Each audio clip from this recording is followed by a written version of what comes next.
À Lyon, en France, vit une importante communauté camerounaise qui regorge de compétences dans tous les domaines. Jean-Éric Sandé est lui directeur jeunesse, sport et citoyenneté et ancien joueur et entraîneur de basketball. Je suis arrivé en France, j'avais 16 ans, 16-17 ans. J'étais très jeune, donc au Cameroun, j'étais lycéen.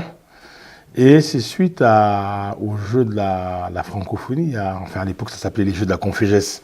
Maintenant c'est les Jeux de la francophonie. Et il y avait les Jeux de la Confégesse donc à Yamoussoukro, en Côte d'Ivoire. Et c'est là-bas que lors d'un match entre le Cameroun et la France, donc j'ai été rapproché par les personnes de la direction technique de l'équipe de France qui m'ont demandé ce que je faisais, où j'allais faire mes études. Et puis bon, quand je suis rentré au Cameroun, j'ai signalé à mon père que voilà, j'ai rencontré des gens qui sont intéressés par mon parcours. Et c'est comme ça donc que j'arrive en France en septembre 1985 à Vigny-sur-Seine au Stade Français. Et après donc je suis transféré au Collège Cévenol au Chambon-sur-Lignon en Haute-Loire où j'ai mon bac en 1987. Et puis après donc j'arrive à Lyon où je rentre à l'université, à l'UFR SAP du Lyon. Et je suis aussi pris au centre espoir de Hellas Basket. Alors ma ville natale c'est Ezeka. Ezeka c'est une ville très emblématique au Cameroun. Déjà par le passé historique, Ezeka est aujourd'hui répertoriée comme une ville de l'opposition, la ville de l'indépendance. C'est aussi une partie du Cameroun où sont partis les gens qui ont combattu justement, qui ont lutté pour avoir l'indépendance au Cameroun. Mon père était un très grand acteur, il a même été mis en exil là-bas. Et Ezeka, ça reste pour moi vraiment un endroit très proche. International de basketball qui a évolué dans plusieurs clubs français, Jean-Éric Sandé poursuit sa formation comme éducateur sportif et entraîneur de basket. Il est également titulaire d'un bachelor en marketing et communication.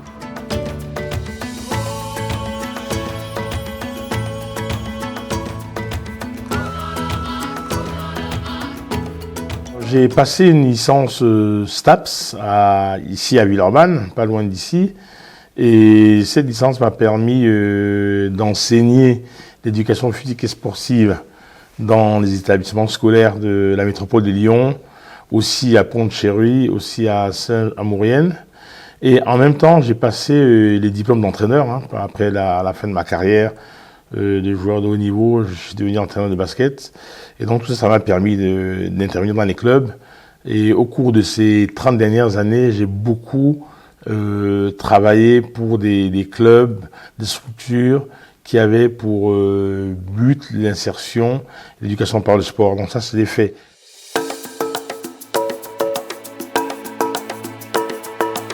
Président du réseau international pour l'éducation par le sport et directeur de l'association Jeunesse, Art, Culture, Sport et Mémoire, il agit pour l'insertion et le développement par le sport en France et en Afrique.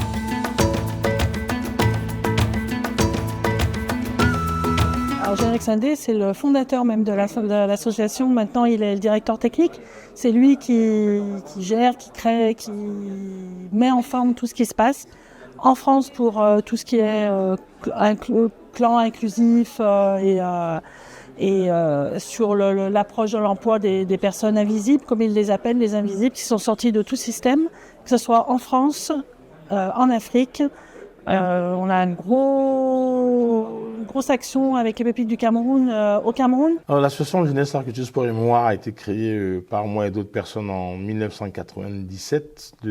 À l'époque, c'était en pleine crise des banlieues et nous, professeurs de la DPS, on avait du mal à asseoir notre autorité, entre guillemets, pendant les cours de PS. Et d'ailleurs, même mes collègues des arts plastiques. Donc, on a mis en place cette association pour proposer des activités sportives au pied des immeubles. Et on s'est rendu compte que il y avait des problèmes sur la discrimination. Donc, l'association est passée de Jeunesse Sport en Liberté à la mémoire. Donc, la mémoire, c'était pour déconstruire les préjugés dits aux origines, parce que dans ces quartiers populaires, il y a beaucoup de discrimination. Donc voilà, on a travaillé là-dessus avec les anciens combattants à Chasselet, au cimetière de la Doua, la mémoire d'esclavage aussi qu'on a introduit dans l'association. Et on est monté en puissance avec les jeunes qui grandissaient. Il y avait la question de l'emploi, de la formation professionnelle. Donc depuis 4-5 ans, nous sommes vraiment lancés dans l'éducation et l'accompagnement à l'emploi, à la formation professionnelle par le sport dans 4 quartiers de la métropole de Lyon, donc Villeurbanne, Vénissieux, Vaux-en-Velin et Lyon 8e. Et surtout à l'étranger, au Cameroun, nous avons un grand programme avec l'ambassade de France, par les pépites du Cameroun. Nous sommes aussi sur un programme d'éducation au Maroc, à Rabat et à Temsna, et aussi au Bénin, à Porto Novo, en partenariat avec la métropole de Lyon. Après un long travail dans le domaine de l'éducation, l'inclusion socio-professionnelle et de la transmission des valeurs par le sport, l'enfant DCK voit son association primée par la Fondation Caisse d'Épargne. Nous avons lancé cet appel à projet pour accompagner toutes les associations sportives qui accompagnent les jeunes dans l'emploi et dans l'inclusion sportive. Et il était très important pour nous de les réunir pour les mettre à l'honneur, pour qu'ils nous parlent de leurs projets et pour qu'ils puissent échanger ensemble. L'association Jeunesse, Art, Culture, Sport et Mémoire, dont je suis le directeur, on a reçu ce prix de la Caisse d'Épargne, on appelle à projet, dont l'objectif justement était d'accompagner les jeunes à l'emploi par le sport. C'est ce qu'on fait, c'est important d'avoir ce lot, et en plus ce projet va nous permettre aussi cette reconnaissance va nous permettre aussi de pouvoir mobiliser d'autres financements avec des autres fondations pour continuer justement à aider les jeunes ici, mais pas qu'ici, aussi au Maroc où nous sommes présents, au Bénin où nous sommes présents, et au Cameroun. Si les Camerounais du monde sont intégrés dans les pays de vie ou de naissance, la question de la transmission de l'histoire, des valeurs et de la culture du pays d'origine occupe pleinement toutes les générations. C'est grâce à mon père que j'ai ce lien d'appartenance au Cameroun. C'est grâce à lui qui m'a apporté ce lien vraiment, un lien que je peux profond de mon cœur, qui m'a emmené au Cameroun. Grâce à tous ces voyages où j'ai pu me sentir connecté à ce merveilleux pays. Il m'a appris énormément de choses sur mon pays, sur les valeurs que mon pays a apportées, notamment sur l'esclavage, dont les jeunes devraient vraiment s'intéresser. La question de la transmission de l'intérêt des jeunes pour le pays d'origine de Cameroun, elle est à 2 niveaux. Elle est d'abord au niveau de la famille. Par exemple, moi, mes enfants, depuis le bas âge, ils sont toujours allés au Cameroun et continuent d'y aller. Après, on peut raccrocher certains jeunes qui ne vont pas leur centre d'intérêt. Il faut rendre le pays attractif au niveau des jeunes.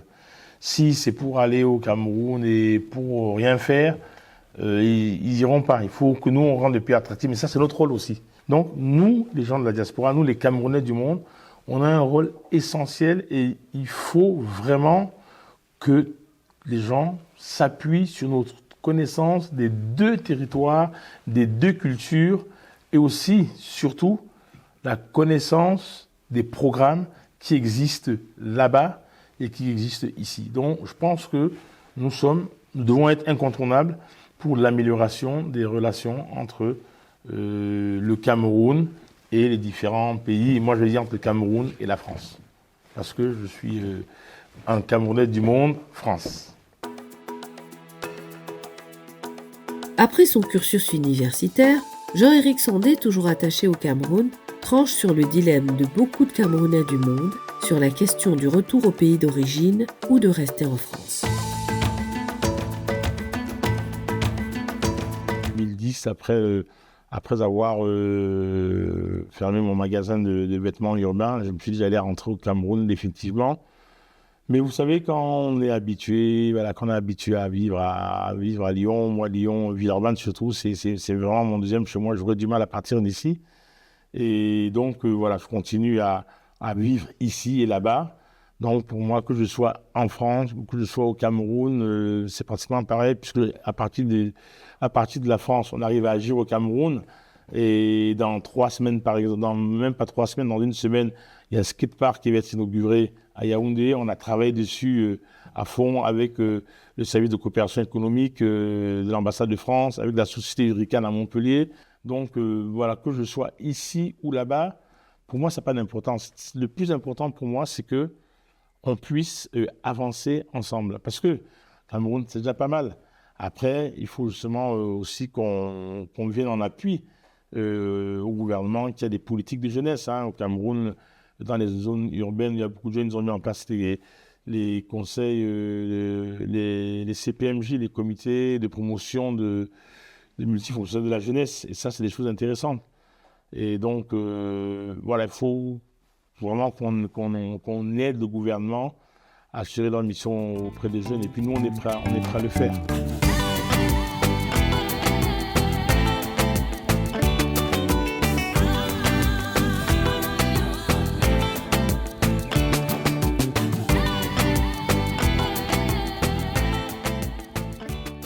Les Camerounais du monde participent énormément au développement du pays. Et moi, j'ai même l'impression que quand un Camerounais à l'étranger se réveille, la première chose à laquelle il pense d'abord au Cameroun. Parce que moi, quand je suis au Cameroun, je vois ce que la diaspora fait, c'est impressionnant. Et moi, je les félicite tous. Il faut continuer, il ne faut pas oublier d'où on vient. Bien qu'on soit en France, en Italie, aux États-Unis, au Canada, un peu partout dans le monde. Mais vraiment, il ne faut pas oublier d'où on vient. Et surtout, il faut rendre au Cameroun ce qu'il nous a donné. Il ne nous a pas donné grand-chose. Mais le fait d'avoir été élevé là-bas, d'avoir pu aller dans les écoles là-bas, d'avoir pu faire du sport au Cameroun, faut dire que c'est des pays qui nous l'ont apporté et qu'on arrête de dire que nous, on aime le Cameroun, mais le Cameroun ne nous aime pas. C'est partout pareil. C'est à nous d'apporter nos compétences, de les transférer vers nos jeunes générations dans nos pays d'origine. Les atouts économiques du Cameroun, c'est déjà c'est un pays où il y a tout. Il y a du pétrole, il y a toutes les richesses, les matières premières. Donc, si elles sont transformées localement, c'est sûr que ça peut faire un gros boom économique. Et culturellement, le Cameroun, c'est vraiment ce qu'on appelle l'Afrique en miniature. D'ailleurs, le Cameroun, aujourd'hui, on l'appelle le continent. Les Camerounais eux-mêmes se sont autoproclamés le continent parce que il y a des musulmans, il y a des chrétiens, il y a des francophones, il y a des anglophones. Et s'il n'y avait pas eu la colonisation franco-britannique, au Cameroun, tous les 20 kilomètres, on ne se comprendrait pas parce qu'il y a 280 dialectes. Donc, tout ça mélangé, c'est une richesse pour le pays.